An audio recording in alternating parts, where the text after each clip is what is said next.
Today we're gonna see how the earthing or the grounding affects your blood. We're gonna take her blood, put it on the slide, microscopic slide, and take a look.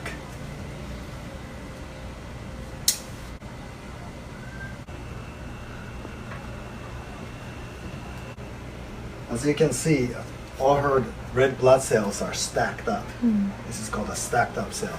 And see, let's go see if the earthing can help improve a little. They're actually earthing right now, and they're just starting to ground.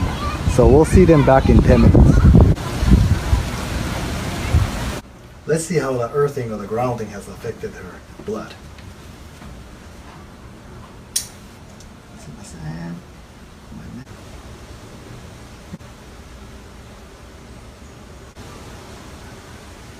Okay.